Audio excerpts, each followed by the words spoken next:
Chog Moral naglakad sa ere, hindi mapigilan ang batang mamaw. Tinitigan pa ni Chog Moral ang bumagsak na kalaban bago i-finish. From defense to offense ay maaasahan si Chog at nag-jaily pa. May bagong teammate si Choggy galing South Sudan. So muling nagbabalik si Chog Moral sa isang interbarangay sa Angeles, Pampanga. At mga kalaban nga ngayon ng kanyang team na Pulong Bulo ang koponan ng Sapalibutad. Kakaiba itong interbarangay na to mga boss dahil mga bigatin ang mga import dito. At may bago ngang teammate si Chog Moral sa laban na to. At ito nga ay si Malong Agat from South Sudan. Napakahaba nga ng player na to na siguradong magiging problema ng kalaban sa ilalim. Nawala ang coverage at second quarter na nakabalik. Nakakuha na sana dito ng steal si Chog Moral. Ang kaso naagaw din sa kanya. Pero matapos niyan ay bumawi itong ating pambato at gumawa ng isang one-handed shot sa perimeter. Nagpaparamdam na rin itong napakahabang teammate ni Chog Moral at talagang hindi nakakalusot bawat tira ng kalaban sa ilalim. Chog Moral for a 3-pointer. 4-point lead para sa team ni Chog Moral na ECP. At eto na naman si Chog, what a nice block at nag-jaily. Chog Moral,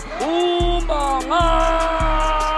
Malakas rin itong import ng Sapalibutad. Pinagpag lang ang depensa doon ni Agat Malong. Pero binabawi naman yan ng Pulong Bulo ng mga outside shooting. Pero eto naman ang naging counter ng Sapalibutad. Dinadaan nila sa bilis. Baba na lang sa isa ang kalamangan ng ECP. Ibang klase rin itong silagman na teammate ni Chog Moral. Sobrang bilis sa transition. Natapos ang second quarter na lamang ang Pulong Bulo 50-44. Third quarter ay patuloy pa rin ang pagkana ng Pulong Bulo sa 3-point line. Pero eto ang bawi ng kalaban, isang deep 3-pointer. At eto mga boss, nakakuha ng steal si Chog Moral at tinignan pa ang kalaban bago i-finish. Lumobo na ng lumobo ang kalamangan ng Pulong Bulo dahil sa kanilang mga tres. At dinadagdagan pa yan ni Chog Moral. Natapos ang third quarter na malayo na ang kalamangan ng Pulong Bulo 75-60. Kaya sa fourth quarter mga boss ay nagso-showtime na lang itong si Chog Moral. Ito nga't panoorin natin.